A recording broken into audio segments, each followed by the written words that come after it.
Good day, everyone. The Society of Actuaries is pleased to present this webcast, the SOA Candidate Connect webcast, ASA Changes Update, sponsored by the Society of Actuaries. We are very pleased to welcome all of you to this program. My name is Eric, and I'll be your host for today's webcast.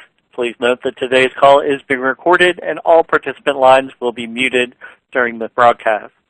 If you are listening to the program over the phone and you need assistance at any time today, please press *0 and an operator will assist you. Today's presentation will last up to 90 minutes and include a specific question and answer period. However, you may enter a question for us at any time during today's presentation. You may submit a question by typing it into the box in the lower left corner of the window. Then be sure to click on the Send button located next to the box. If you are listening to the audio only and do not have access to the chat box, you may submit your questions to SOA@compartners.com. These instructions will be repeated later in the program. In addition, I would like to draw everyone's attention to the links box located to the left of the slide. To view or print the presentation slides, just click once on the presentation handout link, and a separate web browser window will open to display the information and allow you to print it. We would like to remind you that the SOA adheres to a strict antitrust policy. For more information on the SOA's antitrust policy, please visit the SOA website. One final disclaimer, all presentations are intended for educational purposes only and do not replace any independent professional judgment. Please refer to the SOA's presentation disclaimer. Now, it is my pleasure to introduce Beth Gall, who will introduce today's speaker. Please go ahead, Beth. Thank you, Eric. Hello, everyone. My name is Beth Gall, Candidate Relations Specialist at the Society of Actuaries, and I will be your moderator today. Today's session will cover the updates and the timing of the 2018 ASA exam process. You will have the opportunity to submit questions during the webcast. I'll be compiling all the questions. If I feel a question is relevant to the current ongoing discussion, I'll ask the presenter to comment at that time. Otherwise, I will present them during the Q&A session at the end of the prepared remarks. Our speaker today is Stuart Klugman. Stuart is a Senior Staff Fellow in the SOA's Education Department. He has served as the Principal Financial Group Distinguished Professor of Actuarial Science at the University of Iowa and Drake University before coming to the Society of Actuaries in 2009. He served 2 terms on the SOA's Board of Governors, authored or edited 4 textbooks, has written numerous research papers, and is a 2-time recipient of the SOA's Presidential Award. Many of you also know Stuart from his popular Candidate Connect news column, Ask Stuart. Without further ado, I turn you over to our presenter, Stuart. Thank you, Beth, and thanks to all of you for tuning in today to hear a presentation about the updates we're making to the requirements to become an associate of the Society of Actuaries. Our agenda today will be in 4 parts. I'll first tell you why we're making the changes, tell you what those changes are, tell you when those changes are happening, and then close with a few other items of interest. And as noted, please enter your questions in the chat box as you think of them, and we'll attend to those questions at the end of the session. So with that in mind, let's get going and talk about why we've made some changes. So it's actually been a while since we've done an overhaul of the ASA curriculum. The last set of major changes was rolled out in 2005 when we introduced the VEE concept, and followed up in 2006 with the addition of the Fundamentals of Actuarial Practice course. So we've been fairly constant with just a tweak here or there over the intervening 10 years. But in that time, some things have happened with regard to the actuarial profession that has necessitated the need for some changes. First and foremost among them is the need to add a material on predictive analytics to our curriculum. The current curriculum is pretty bare bones. It has the traditional, maybe classic topics of linear regression and of time series. There's an occasional reference to an advanced topic on some of the fellowship tracks for techniques that are specific to that practice area. But with our changes for 2018, we're going to be adding a large number of additional analytic techniques. We'll move from the linear model to the generalized linear model. We'll be adding decision trees. We'll be adding clustering. We'll be adding other types of machine learning algorithms. Along the way, we'll learn how to deal with big data as differentiated from these small data statistics that was common in much of our earlier education. And so with that comes additional challenges such as building models that avoid overfitting, finding ways to reduce the dimensionality of the data. And because the models are so complicated or relatively complicated, it becomes also important to be able to communicate the results of the model and the value that modeling process is to the users of your modeling work. So a variety of things needed to do for all actuaries to learn as part of their associateship education. The second driving factor in making these changes was addressing an imbalance between short-term and long-term insurances. When we refer to short-term insurances, we're thinking of those such as health insurance and property and liability insurance. Long-term insurance, life annuities, retirement benefits, pension plans, those have been around and part of our profession since the beginning. The other coverages are relatively newer, and over time they haven't caught up in our education system. We still tended to devote more attention in our syllabus to the long-term coverages, to the short-term coverages, yet some of the most in-demand jobs for new actuaries these days are from companies that specialize in the short-term products. So we want to get our education on par and strike a balance between these two types of actuarial modeling and analysis. So that's another motivation for change. The other one might be a little more obscure to some of you listening in. The Society of Actuaries is a member of the International Actuarial Association. The IAA is the umbrella association that has most all the world's actuarial associations as its members. To be a member of the IAA, your association has to educate to a specified minimum level. Over the last couple of years, the IAA has been doing a reevaluation of what their minimum syllabus looks like. And although it hasn't been adopted yet, we have seen drafts of it, and we're looking forward to their adoption just next month, perhaps. And so we found them to be a very useful guidance in developing our new curriculum. Many of the same things we've been talking about were incorporated in that new IA syllabus, and so that was another source of information to help us make the changes that we've made for 2018. So that's a bit of a brief background on what motivated us to make some changes at this time. So exactly what have we changed? I'm going to start you out with a graphic display that illustrates what our new pathway to an ASA looks like. So all 12 of the components that are required for ASA are pictured here, and I'm going to spend a little time looking at this picture, then we'll move ahead to some slides that have a little more detail about each of those components. The color coding tells you what type of assessment is involved. So the greenish-colored shapes are the 3 VEE components. We have 3 currently. We'll have 3 going forward, though as I'll mention, there'll be some changes in the topics that are assigned to validation by educational experience. The blue boxes are traditional exams. These will be at an exam center.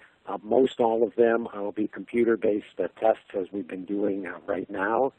One of them will continue to be a half multiple choice and half written answer exam that will be replacing the MLC exam.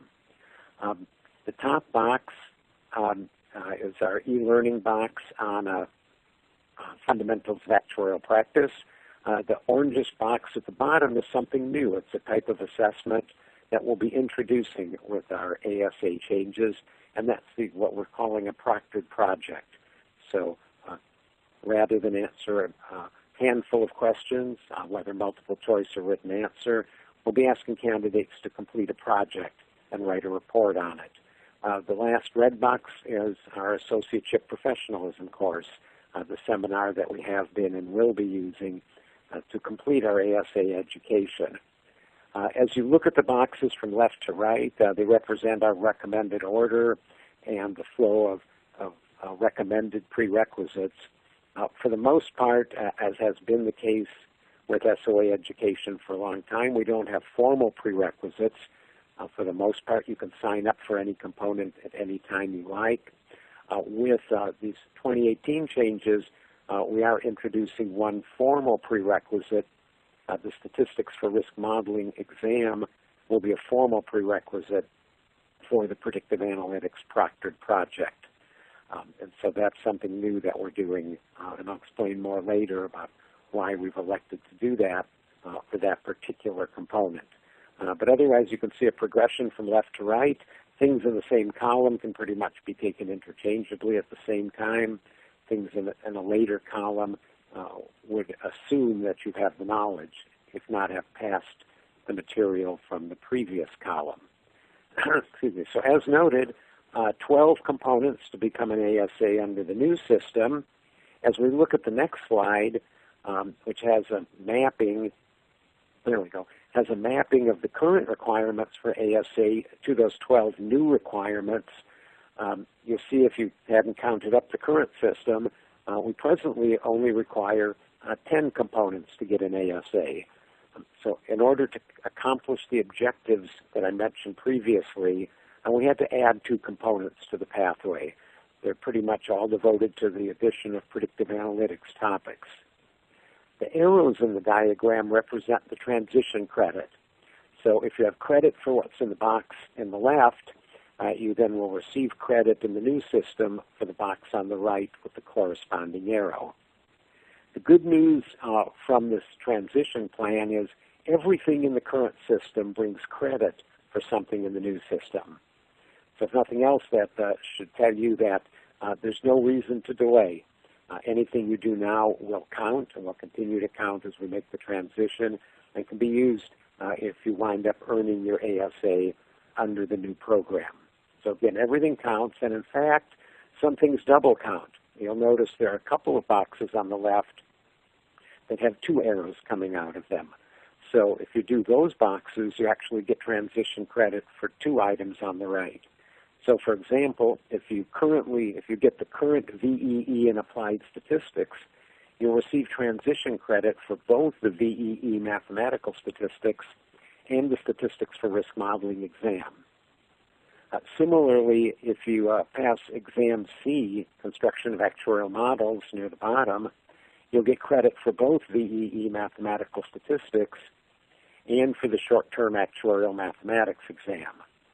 Now, one thing that might be confusing that I want to clear up is to get transition credit for the VEE mathematical statistics. There's 2 arrows going into that box, but you only need one of the 2 to get that transition credit. The final thing to observe from this diagram is there is no arrow going into the predictive analytics assessment by proctored project. So the one new component in the system that if you're getting an ASA under the new requirements, you have to complete. There is no way to get transition credit for it simply because there's really nothing in the current system that remotely corresponds to what we're doing in that course and exam. So with that in mind, I will wind up repeating a few things as we look at the next slides. There were 10 things to do, now 12. And as mentioned, there's one new form of assessment, the proctored project for predictive analytics. Okay, now I'll take you on a brief walk through the topics of the 12 new components. The 3 VEE topics in the new system start with economics. This one's completely unchanged from the current VEE economics. It remains essentially Econ 1 and 2 from a freshman sequence in introductory economics. VEE Accounting and Finance is half new. It replaces the current VEE in Corporate Finance, and so the Corporate Finance topic is still there, but we're adding a semester of introductory accounting to the VEE requirement. This is in response to a lot of the committees on our fellowship tracks who've been disappointed that when it gets to insurance accounting on their exams, their candidates aren't very proficient in basic accounting principles. and they would like to be sure they can build on that when they get into the specific intricacies of accounting for insurance companies. Mathematical statistics is a brand new VEE.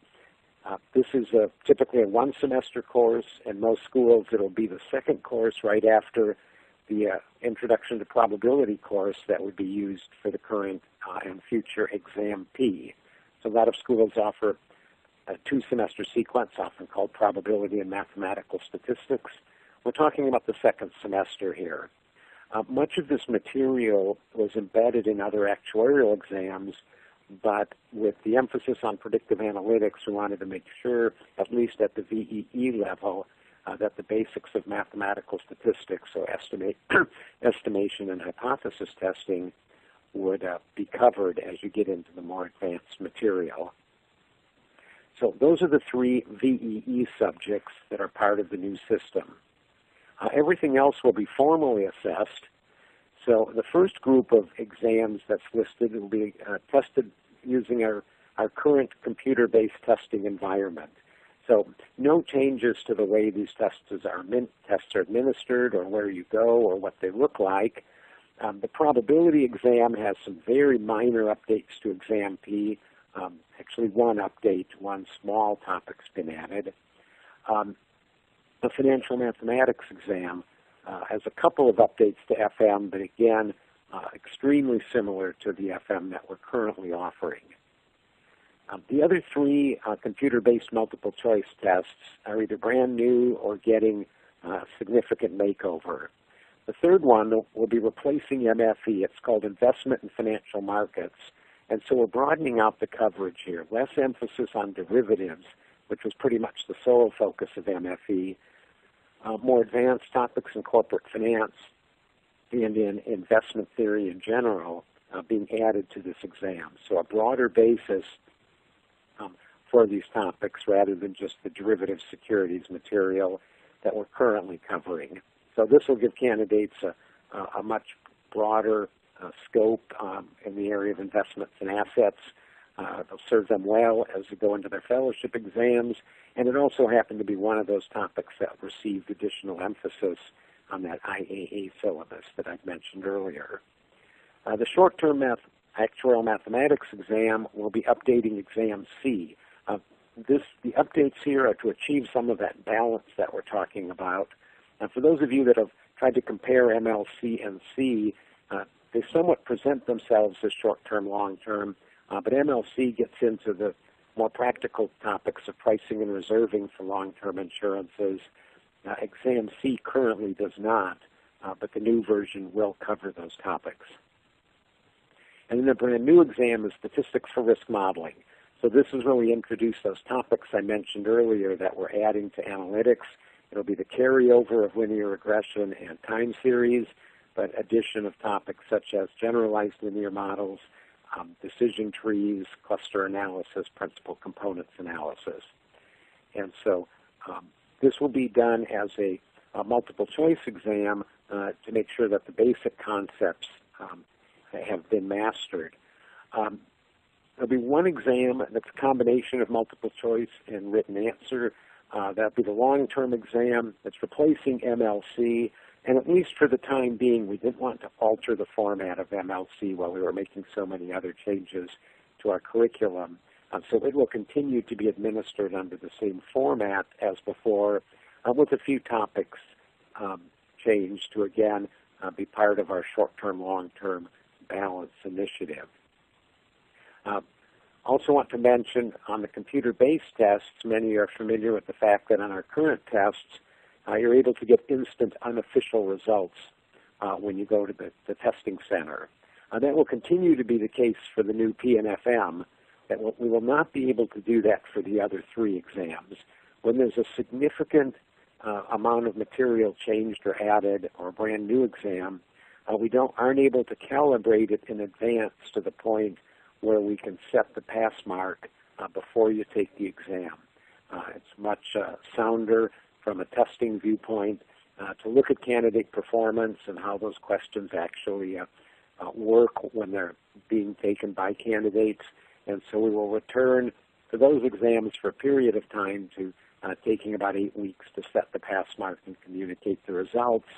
And after a while, with enough experience on those exams, we'll be able to return to giving instant results to those who take them. And the final one on this list is the Predictive Analytics proctored project. And I'll talk more about that later, since it's both a new subject area and a new way of assessing our candidates.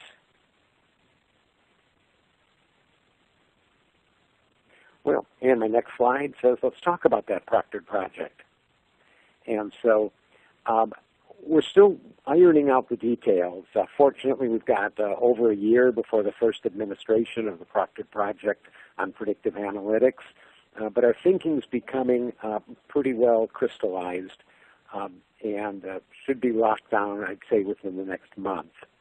Our current expectation is that for this proctored project, you will go to a test center. So it'll be a building with computers. So it will be not unlike the experience you're currently having when you go to a Prometric center to take one of our computer-based testing exams. You'll go to one of these type offices, be put in a desk with a computer. Excuse me. The difference is the computer that you'll be sitting at will be a lot more powerful. When you take the current multiple choice test, all that computer is doing is delivering to you the test questions and recording your answers. The proctored project, you'll have a real computer in front of you. So it will be equipped with tools such as Word, Excel, R and R Studio. So you'll be able to do statistical analyses on data at the computer and be able to write a report on your findings. And so you'll be able to do all those things, but the computer will also be locked down in the sense that you won't be able to email your friends for help or visit websites to see if there's some wisdom out there that might help you answer the problem that's put before you. Our expectation is it will be 5 hours in length. You'll be given a single problem to solve. There may be several dimensions to it, but it will involve a business problem. It will involve a data set. You'll be asked to run statistical analyses on that data set, to draw appropriate conclusions, write them in a report, and then submit that report to be graded not only on the quality of your statistical work, but on your ability to communicate those results to the intended audience. So that's going to be a challenge for us to deliver, and we expect it will be a challenge for candidates as well. But to make that challenge a little bit easier, one of the other things we're going to do with regard to the predictive analytics component is provide a good deal of e-learning support in preparation for the proctored project. So there'll still be textbooks, but there'll also be online opportunities to be given data sets to see our code at work, to see examples of the kind of report that we're looking for. So not so much to teach the techniques, because most of those techniques will already be covered in the SRM exam, but the opportunity to learn how to use the software, how we expect a quality report to be written, and just give you a chance to practice and also see our view of what a successful project would look like. So that'll be launched probably in the middle of next year to help candidates who are preparing to take that project as their assessment near the end of the year. And I do want to add one thing here. It's not in my notes, but it's something we'll be saying more and more as we communicate in the future. The Statistics for Risk Modeling exam is a formal prerequisite for the proctored project.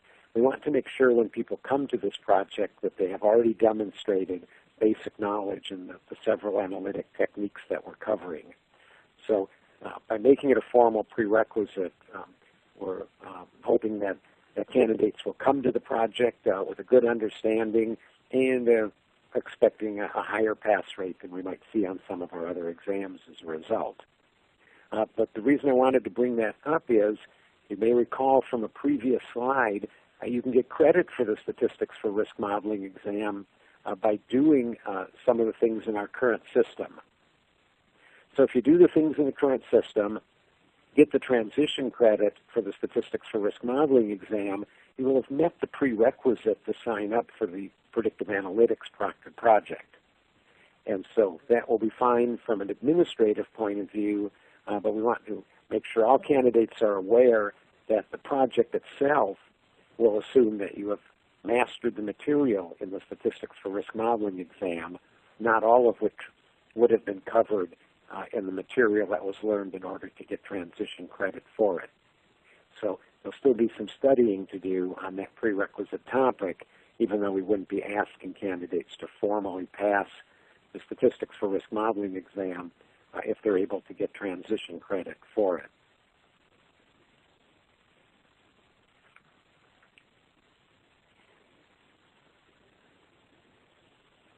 Okay, the last two components are relatively unchanged. The fundamentals of actuarial practice modules are getting a few topics added here and there. Most of those were inspired by the IA syllabus to add a few things they thought were important and we didn't have.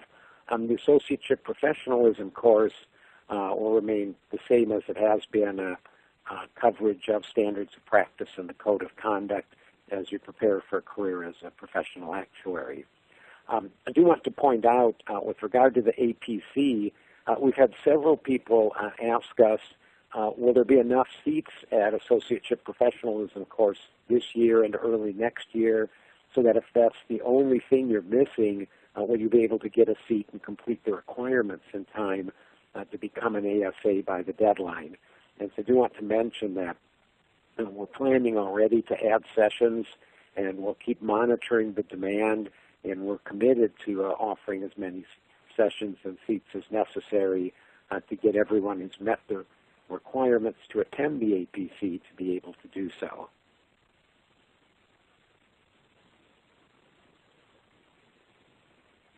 Okay, my next set of comments has to do with the timing for the exams. And this is tricky. Whenever you do something with changes like this, we want to make sure that everyone understands the key dates by which you have to do things.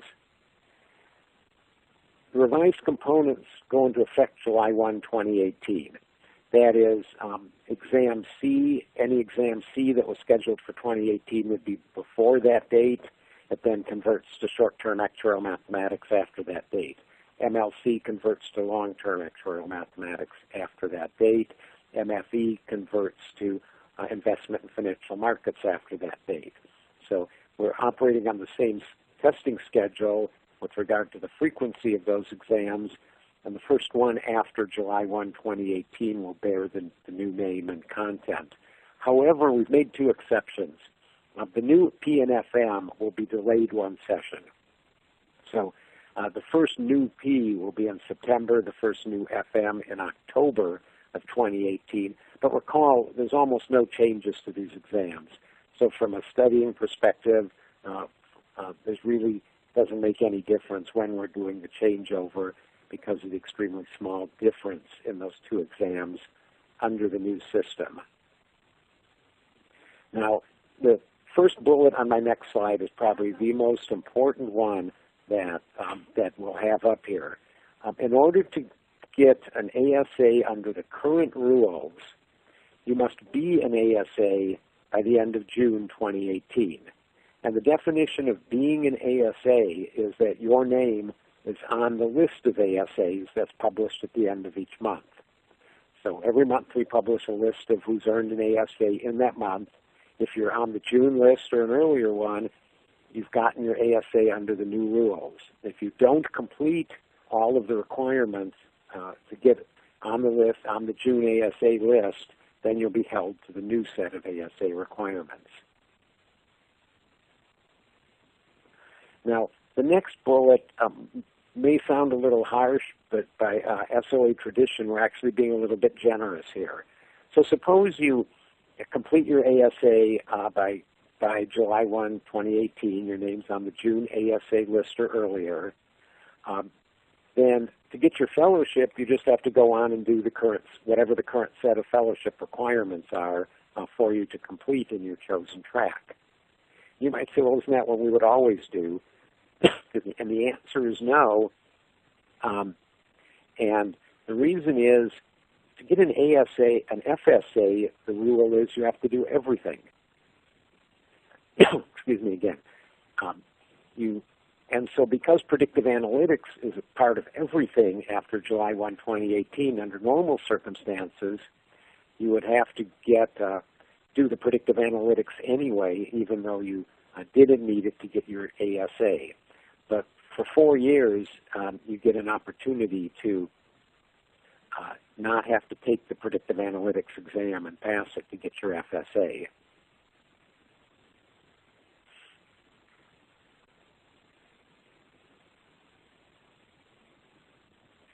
Another question we got when we rolled this out was, if I earn my ASA under the old rules, but now I haven't met the new rules, do I lose my ASA? And the answer is no. And that's gone on forever.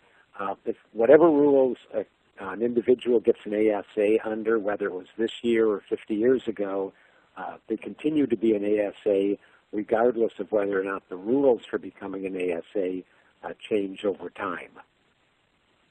But I should also point out that at some point, and in this case it's 4 years down the road, if you get your ASA, then drop out for a long period of time and want to resume your exam studies and become an FSA, then you have to go back and recover any additional ASA components that showed up while you were taking a break from your exams. A good example of that, well, might be myself. I got my ASA in 1970. If I were to have stopped taking exams at that point and decided to pick them up in 2019, what would happen to my ASA from 1970? Well, my good friend the registrar here would go back and he would look at those exams I actually took in the 1960s and follow them through every transition and change that's been made to the system over those years.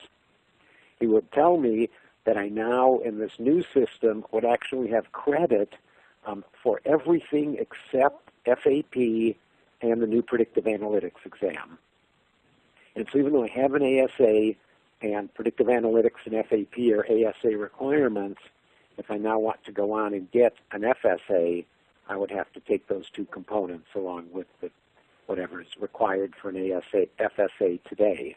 Now again, I could escape the predictive analytics requirement if I could get my FSA within 4 years from 2018.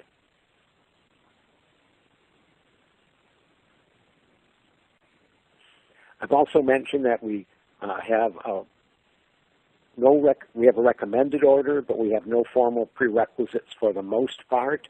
However, again, the statistics for risk modeling exam is a formal prerequisite for the predictive analytics assessment. And we've always had eligibility rules for the associateship professionalism course. And you might want to check those out pretty carefully at the APC homepage. But you don't have to have everything completed, but you have to have almost everything among the ASA requirements completed before you can sign up for an APC. And so if those of you who are planning your timing carefully to get your ASA under the current rules, need to make sure you have your APC eligibility locked down in time to sign up for one. For publication dates, we've already published the learning objectives for all these new exams. The reading lists have also been released. There's a couple of exams that have study notes that are currently being written. There's a little bit of learning material that's coming in the next couple months. But as is always the case with SOA exams, a syllabus isn't official and final until it's published to the exam's homepage, which is typically about 6 months in advance of the exam. So we do reserve the right to make some tweaks to the syllabus or reading materials. That might be, say, particularly important if one of the books we've selected comes out with a new edition between now and then, or something else comes along that we think is really critical to change in the curriculum. But for now, we're proceeding with the syllabus and readings that we've laid out. The exam committees are already at work writing questions to those syllabi and readings, and so our expectation is that there'll be very little change. But again, the caveat that it is still unofficial until posted to the actual home page for a given exam.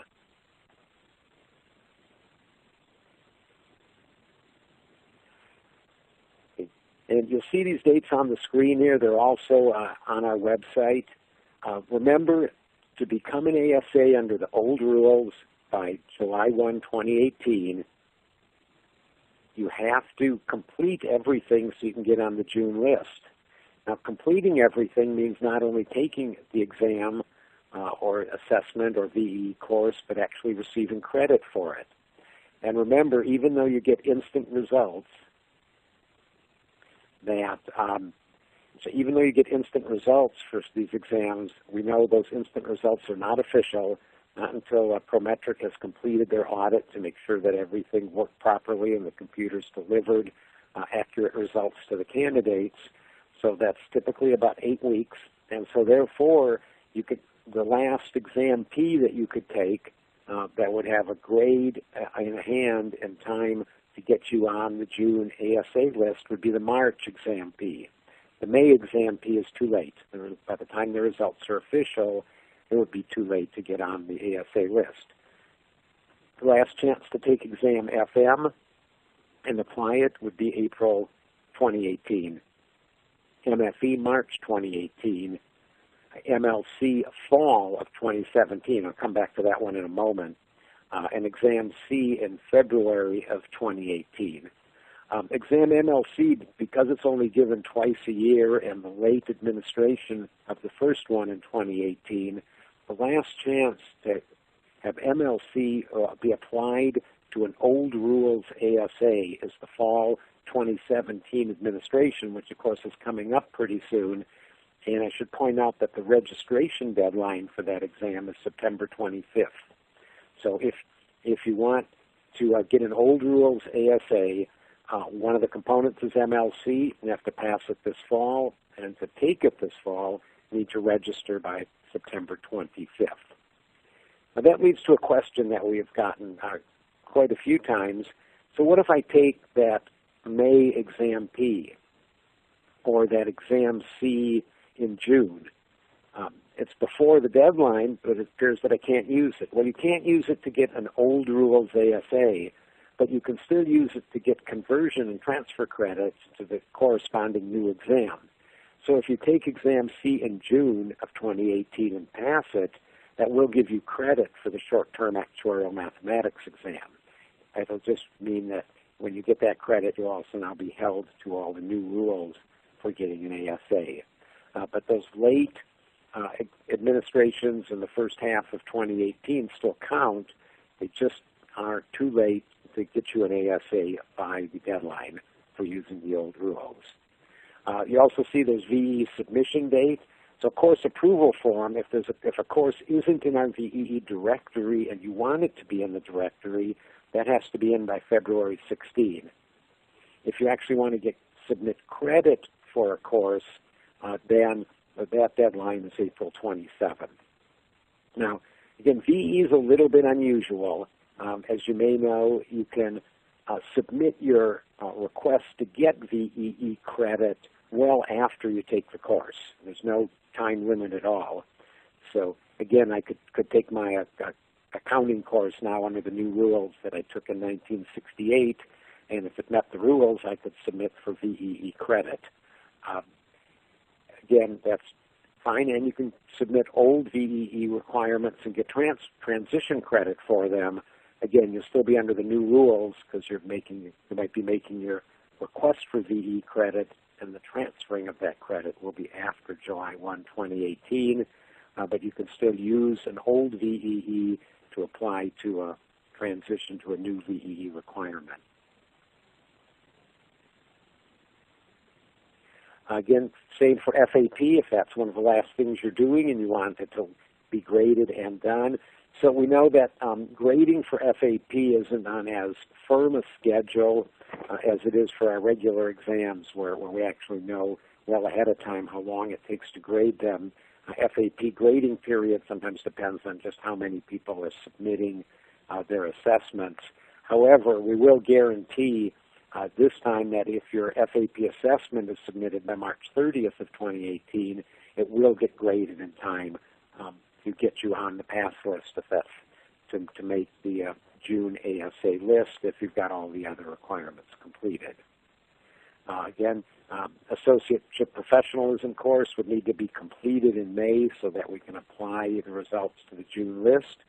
And one of the final steps to actually receiving an ASA is it's not automatic. When you've completed all the requirements, you don't automatically get an ASA. You have to file an application to do so, and we have a deadline for that as well. So we can, again, process it, make sure everything's in order, and get you on the June ASA list if everything is indeed in order.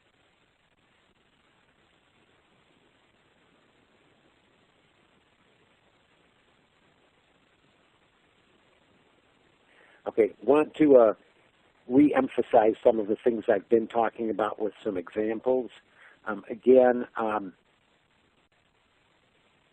if you complete something after the deadlines but before July 1, you still get your credit and we'll transition it to the new system, but you will be held to the new set of requirements. So as mentioned, if you do the June Exam C, you'll get credit for VE Math Stat and short-term actuarial mathematics, and then can move on to whatever's next for you. Similarly, if you take the MLC, exam credit will be given for the long-term actuarial mathematics exam. Again, you'll notice on the use of VEE applied statistics, again, even though the applied statistics requirement is going away in 2018, if you took a course that's currently on our list and meets the applied statistics requirement, you can file for VE credit after July 1, 2018 and still receive VE applied statistics credit. That's important because, as you may know, to file your request for VE credit, you must have passed 2 exams. If you hadn't passed 2 exams by the time you had taken your VEE applied statistics course, you've met the requirement, but you can't do the paperwork. So maybe in 2020 you finally passed 2 exams, you could still file the paperwork to claim your VEE applied statistics credit for the course you took several years ago, and then you can earn the transition credit from it to VEE Math Stat and to short-term actuarial mathematics. I'm sorry, to statistics for risk modeling. So that's one of the peculiarities of the VEE system. The same would apply if you get the current VE corporate finance. That gives you transition credit for VEE accounting and finance. So if you took an appropriate corporate finance course now, but weren't able to apply for that VEE credit until later, you can still do so, grab your VEE corporate finance, convert it to accounting and finance, and not have to find an accounting course at that point in time to complete it.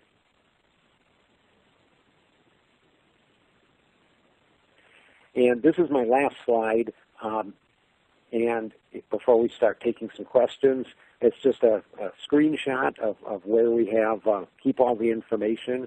It's SOA.org/curriculum changes, all one word. And as always, if you have questions besides the ones we'll answer here, but questions at any time, just send an email to customerservice@SOA.org. And customer service is also all run together, just one word, customerservice@SOA.org, and they will direct your question to the person on our staff who is best situated to answer it. And so I'm looking over at my colleagues here. Are you guys going to ask me some questions? Is that the plan? Okay, so, and who's going to do that? Beth is going to do that. So let's have some questions. Fantastic. Thank you, Stuart. So our first question will be, will third-party sites such as Coaching Actuaries or so have sufficient information of the new topics to still serve as a study aid? Or will there still be practice problems similar to what may come up on the new assessments? Okay, so I think there's 2 components here. One is, as far as the SOA is concerned, we'll be providing practice questions of our own from our exam committees that relate to the new exams we're given. Particularly, we're actually just forming the committee for the Statistics for Risk Modeling exam, and they not only have to produce the first exam to be given in about a year, but they will be producing sample questions as well to put on our website for candidates. For the Predictive Analytics project, recall that I mentioned as part of our online learning, we're going to present several practice projects for candidates to work through and solutions. Now, when it comes to third-party providers, we have traditionally and continue to have an arm's length relationship with them. We don't endorse any of them. We know they provide a valuable service to candidates, and many of whom find it extremely helpful. We make sure they're kept up to date on everything that we're doing, but we can't give them, I'd say, advanced information or inside knowledge that would help them in a way that would give those who purchase their products an advantage over those who don't. So we're expecting that they will do their usual job of combing through the material and trying to mimic what the SOA is going to come up with. But as always happens when there's something new, they're going to have to take their best guess based on the reading material, their understanding of how we like to ask questions, and the sample questions we put out there to help you get prepared if you choose to buy one of their products.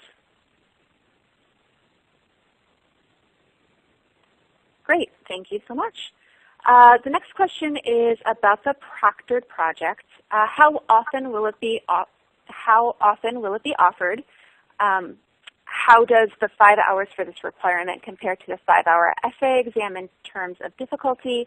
How many hours are anticipated or recommended for the study time? Okay, I hope I can remember all those components. I can repeat them. So could you do them one at a time? Sure. So the first one is, how often will the proctored project be offered? Some of that's early on going to depend on demand. We expect a lot of people are going to try to get their ASA in advance of having to take this project, so that will reduce demand. Second thing is, early on, there might be some candidates who choose to wait and have somebody else be the first ones to do it. So we expect a fairly slow start. And so it's possible in 2019. There'll only be one in 2018 near the end. Whether we do 2 or 3 in 2019 will remain to be seen depending on demand. Expect after that it will be 3 per year because it should be the same cohort of candidates who typically right now take MLC and C. And we find that 3 administrations per year of those exams is about right to meet the demand from candidates. But for the most part, our frequency these days is based on the demand from candidates. And so we'll adjust accordingly. But that's our expectation for frequency, looking with our best actuarial estimate of the number of candidates who will show up. Great. What was the next part? How does the 5 hours for this requirement compare to a 5-hour essay exam in terms of difficulty? The difficulty is hard to compare in the sense that our 5-hour essay exams tend to be 10 to 15 questions, each of which take about 10 to 15 minutes to answer, maybe 20. So they're discrete, and candidates can allocate their time as they see fit based on what they know about the questions. There's an awful lot of memorization that's involved, as well as higher-level cognitive skills to attack the question. So that's one kind of difficulty. The project's going to be a different kind of difficulty. It's going to be, the first challenge is going to be deciding what statistical techniques are the most appropriate ones to attack the project that's been presented. The second will be to implement those techniques.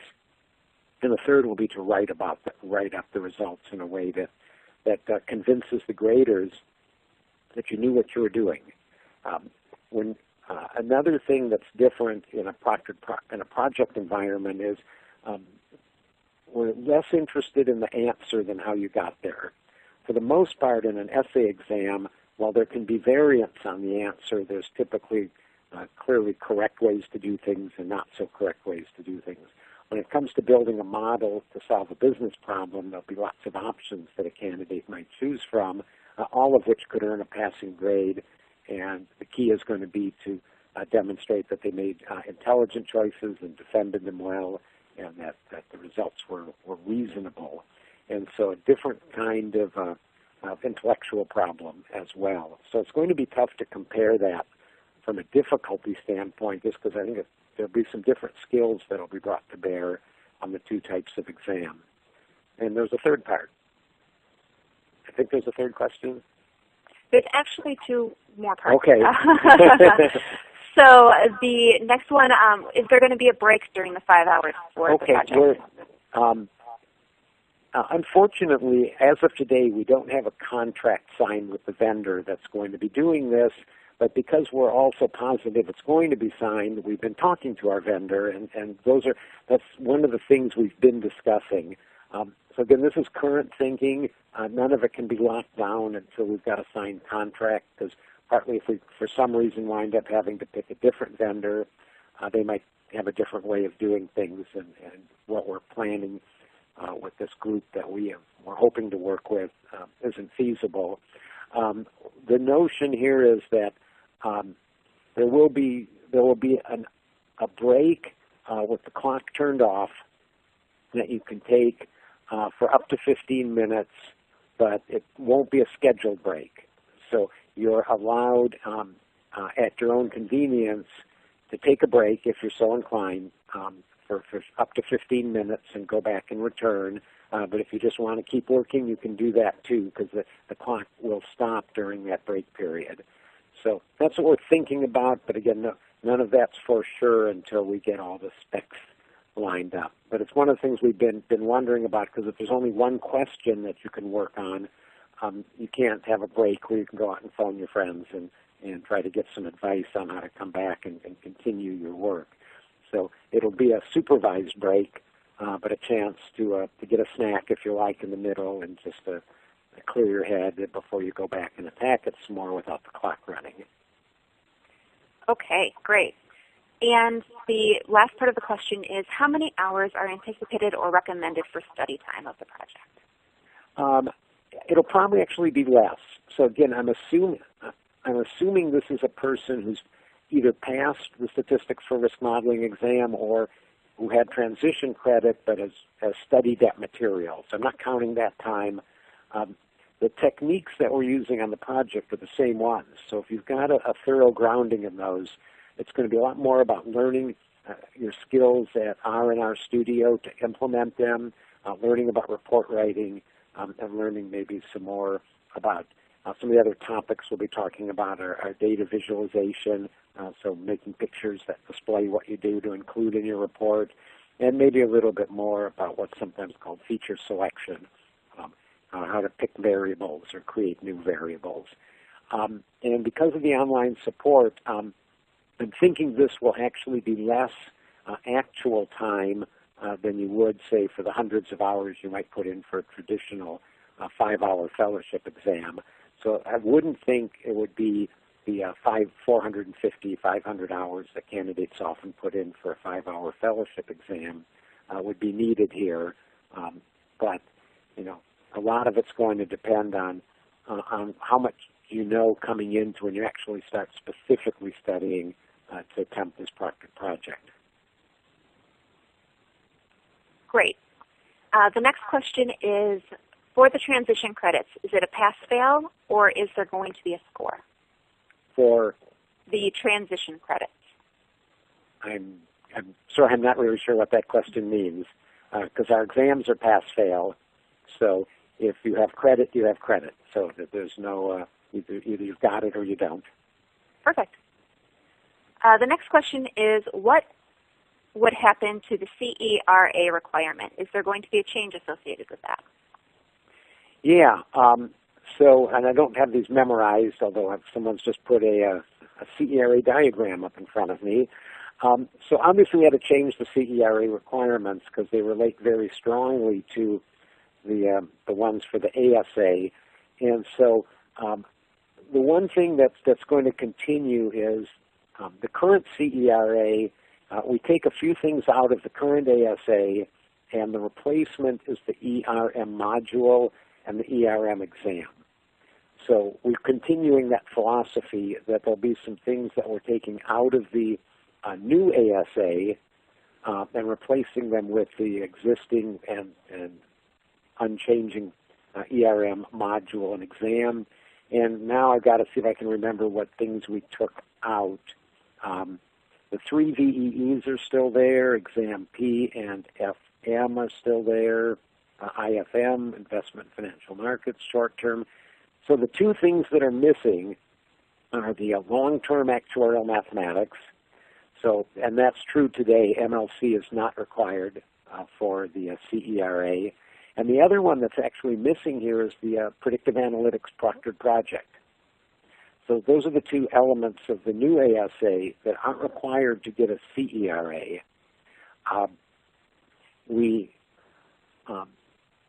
made a slight change, though, when the board adopted all of these new policies.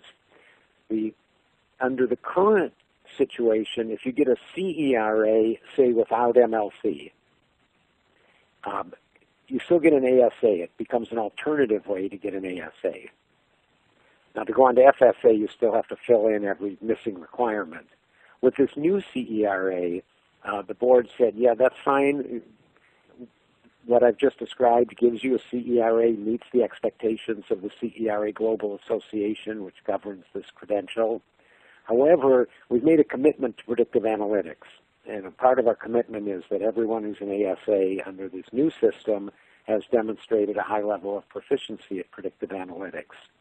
So if you've met all the CERA requirements and have your CERA, but don't have predictive analytics accomplished, then you can't also claim an ASA at that time. You still need to get the predictive analytics component, and then you can claim your ASA. And so that's a slight change in philosophy that was made when we made these other changes. And then there are various timing rules as well with regard to when you can get your CERA under the old rules and under the new rules, but they're essentially the same as the ones that we're doing for the traditional ASA. I know you've touched on this a little bit, but there was a question, will the schedule of exams after July of next year remain the same after the transition? So, for example, Exam C is offered every 4 months. Will the STAM be offered on a similar schedule? Yeah, so the replacement exams will be offered on the same schedules as the exam that they're replacing. So STAM will just go slot into the old Exam C schedule. IFM slots into the old MFE schedule. SRM gets its own set of dates, being a new exam. And I believe the first SRM is scheduled for November of 2018. I'm doing that from memory. But whatever that first one is, the next one will be 4 months later. So it'll be on the Statistics for Risk Modeling will be on the same every 4-month schedule as the other such exams. I think the first one's in November, and then it will follow into the next years on that schedule. Great. We have a question here from a candidate taking their first actuarial exam, Exam P, next Friday.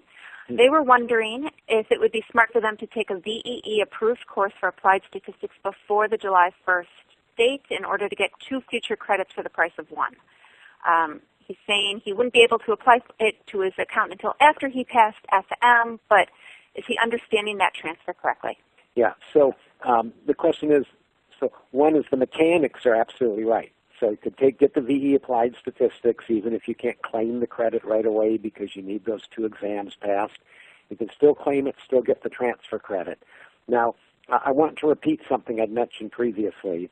You may get credit for Statistics for Risk Modeling, but that doesn't mean you're ready for the Predictive Analytics Proctored Project. You're still going to have to grab the 2 books that we've assigned for it and probably read them and practice as if you were going to pass the exam anyway. So there's that. From an efficiency standpoint, obviously it's clearly the best thing to do. And if your goal is to get your ASA, whether it's old rules or new rules, as quickly as possible, that's obviously the way to go, to pile things up as quickly as you can. Now, I got to spend just a moment and put on my former university professor hat and say, if you want a really good education and be the best trained and educated actuary, then you might want to wait and get the subjects in more depth and be formally tested on it to demonstrate what you've done. But certainly I can't argue from an efficiency standpoint if you can get that VEE course knocked off while it's still available. It's clearly the most efficient way to move your program ahead. Great. The next question is, if predictive analytics requires a formal report, will there be material on the syllabus that prepares candidates to write formal memos, like on the FAP syllabus? Yeah, absolutely. We would probably even use some of that material so we don't have to recreate it. But for those of you who might be familiar with the FAP modules, even in Module 1, we introduce a report writing template that talks about dividing your report into various sections, and we also give instructions on how to write a good executive summary and other elements of report writing, also elements of presenting graphs and tables.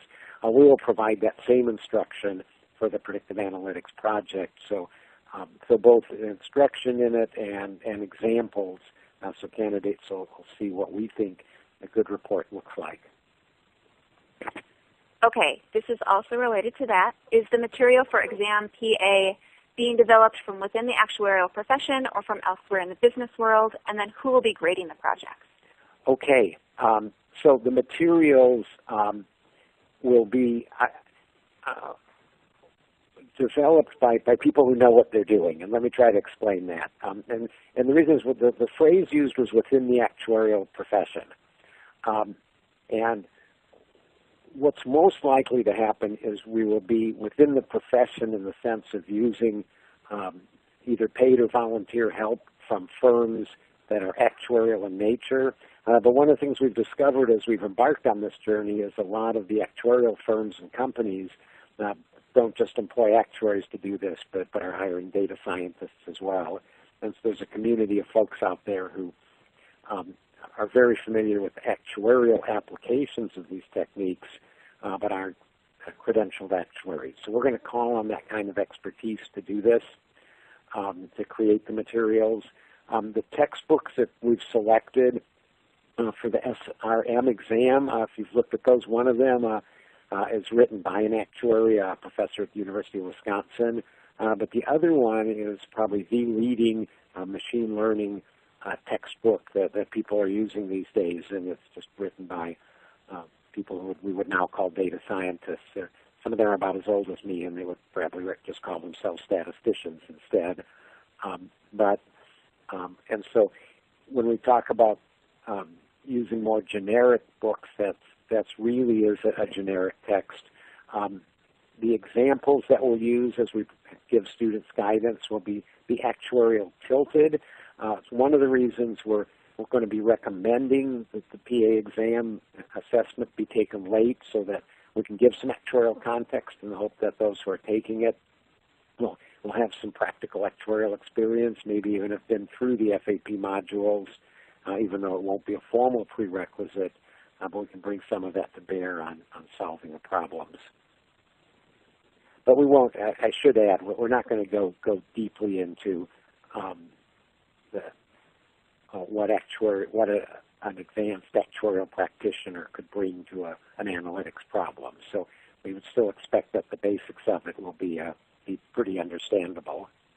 And then the last comment was who's going to be doing the grading. That will be a team of volunteer actuaries that we've used before.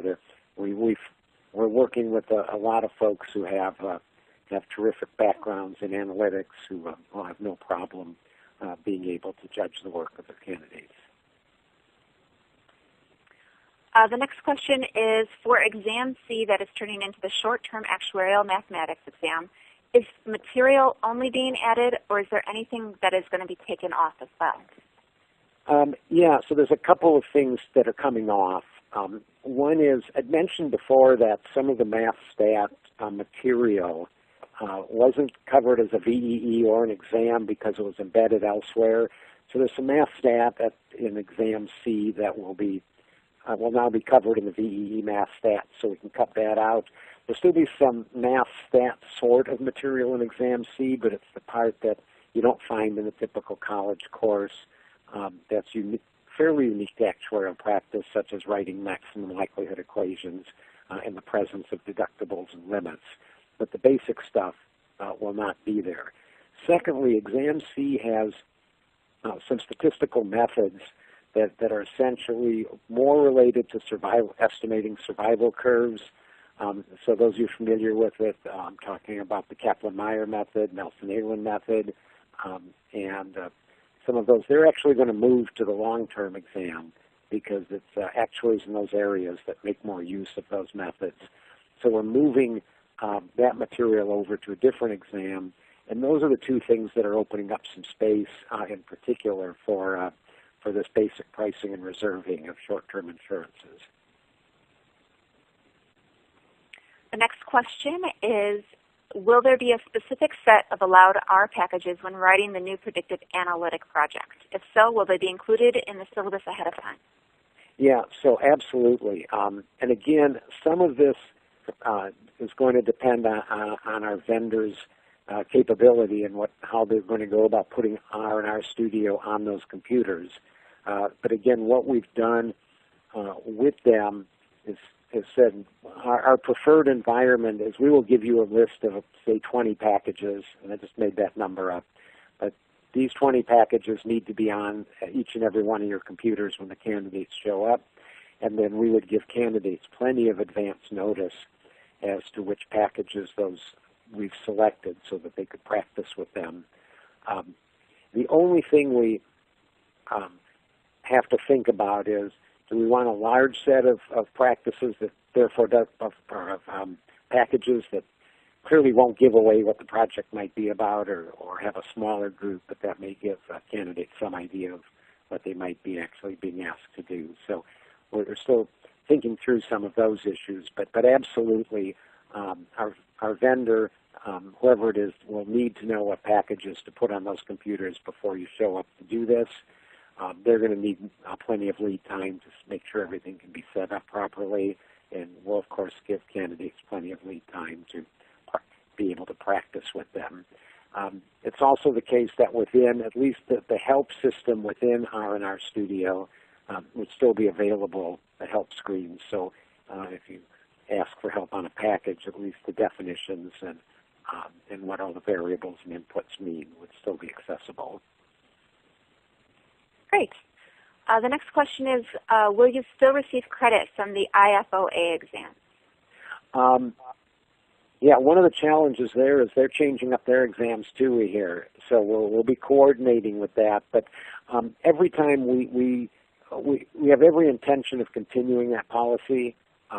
What we'll have to do, and we haven't done yet, but it's just one of those tasks we need to get on to, is to do that study and say, now that we've made these changes, is there a different alignment of what happens? Because what you don't want to do is get in a long chain of saying, well, today CT3 gives credit for this, and now that gives transition credit for that, and you can just tie yourself in knots at some point, particularly then if you return back to try to give that IFA looks at what should we do with that person, and you can wind up taking one IFOA exam and eventually getting credit for a different one by moving it over to the SOA and then moving to another SOA, and then that one somehow translates back to a different one. So we'll have to work through that, but the practice of giving waiver credits for IFOA exams will definitely continue under the new system.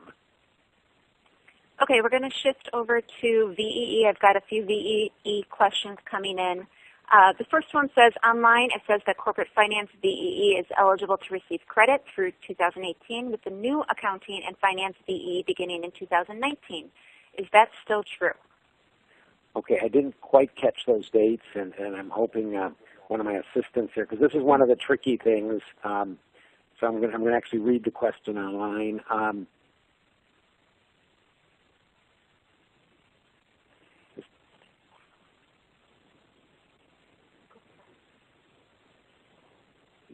And you can still take the old one. Okay, so you can actually earn corporate finance credit through, so I think the question was stated incorrectly, and we'll go back afterwards and double check the website, but it's our belief that, and our intention was that the corporate finance to accounting and finance changeover is in 2019. And so part of it was we're just trying to stagger the immense number of VE applications that we're going to be receiving, and because this change wasn't terribly dramatic, we're going to do the cutover to accounting and finance in 2019. But the 2018 is still relevant in that to get an old rules ASA, the 2018 deadline still applies for corporate finance VEE. But if you take a corporate finance VE course after the deadline up to 2019, you can still convert it to accounting and finance credit. The next question is, can you apply for VEE credit while taking the course, or do you have to wait until you have completed the course? You have to complete the course because the application requires a submission of a transcript as proof that you earned the requisite grade in the course to get the credit. So the course itself, the application for VE credit requires submission of a transcript. Great.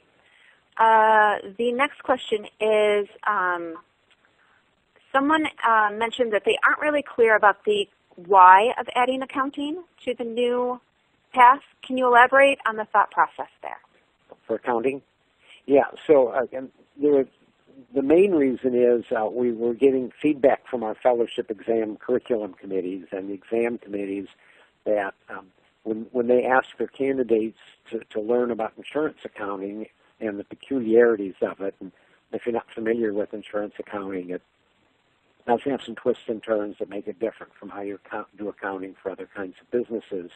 And so they really want their exams to concentrate on the differences from traditional accounting. But they're finding that candidates were not coming to their exams with a good grounding in basic accounting principles. And I do mean fairly basic, but still some accounting principles nevertheless. And so rather than add an accounting exam to everyone's workload, we thought putting it in as a VEE subject would be a way to at least expose all the candidates to an accounting course. It's also common, I know it's not universal, but an awful lot of schools, the corporate finance course that you would need for that VE often has an accounting prerequisite, because in order to read financial statements, it's pretty helpful to have a bit of accounting in your background as well. So the difference is here you now have to get that grade of B or better in your accounting prerequisite for your finance course, corporate finance course, as opposed to just completed it so your school will let you into that course. Great. The next question is related to this. It says, to use VEE applied stats to get credit for the SRM exam, is there a deadline to apply for that credit? No. Again, the application for VE credits never expires. So, again, the course, the VE Applied Statistics course has to have been completed before July 1, 2018, because that VE credit ends at that time. But it goes by when you took the course, not by when you filed an application for the credit. So as long as you complete the course, the semester's over, the grade's been earned, it's on your transcript, anytime before July 1, 2018, you can wait as long as you want to apply for that Applied Statistics VE credit, and then it will immediately be converted to the transition credits that are available for it, even though it's sometime later. You had talked a little bit about the IFOA previously. There's a new question in that says, will there still be mutual recognition for exams with the CAS? Okay, there is no mutual recognition. Well, I don't want to get into too fine details, but there is no mutual recognition with the CAS at the moment. What we've been told, and I want to be very careful here because only the CAS can set CAS policy, and you should go to their website or ask their customer service if you need clarification. What we've been told is under the new system, they will recognize VE Economics and VEE Accounting and Finance as they currently recognize VE Economics and VE Corporate Finance. So those will remain part of the CAS's system. They will also continue to give credit in their system for P, FM, and the new IFM. So currently they give credit for P, FM, MFE, and C. They will continue with PNFM. For MFE, they will continue to give credit for its replacement exam, IFM. However, they are introducing 2 new exams of their own in their efforts to add predictive analytics to their curriculum called Modern Actuarial Statistics 1 and 2. And as a result, they will, at some point, and you'd have to look to them as to when that stops, so we'll no longer be giving credit in their system for our exam C or its replacement, short-term actuarial mathematics. We have another question about the PA project. It says it will utilize Word, Excel, and R, among others. Will there be reference material available for candidates during the project, like formulas or syntax? The syntax, I mentioned that the R help will be available that you normally get by typing a question mark and asking for help on a command. We have been discussing the possibility of making other materials available. I think we're not ready to make that decision yet, but we would certainly have the capability, for example, if there was a PDF, if we prepared a PDF with a formula sheet and would want, just as we do, say right now when you take exam C, there's a formula sheet you can call down while you're at the terminal to look at. We could certainly make that available if we believed it would be the right thing to do when it comes to administering and assessing performance. So our system would certainly have the capability of making our selected reference material available if we think that's the right thing to do, but we've not made a decision yet as to whether we will do that or not.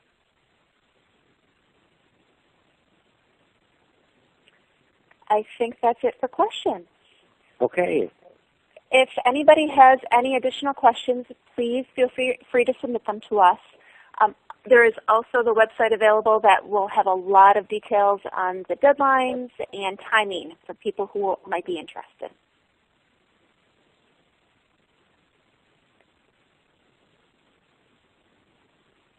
All right, thank you. With that, we will conclude tonight's webcast. If you do take a look at the links box on the left-hand side of the screen, you will see the webcast evaluation. Please take a moment now to complete the evaluation and give us your feedback on this program. Click on Submit when you've completed the evaluation to send us your responses. Your comments and suggestions are very important to us, and they help us to provide you with this kind of quality programming. To register for any of our upcoming webcasts or meetings, or to purchase recordings of previous webcasts, please visit www.soa.org today. Thank you for your participation in tonight's webcast. We hope to see you here again soon. Tonight's program is copyright 2017 by the Society of Actuaries with all rights reserved. This concludes today's program. Thank you. You may now disconnect.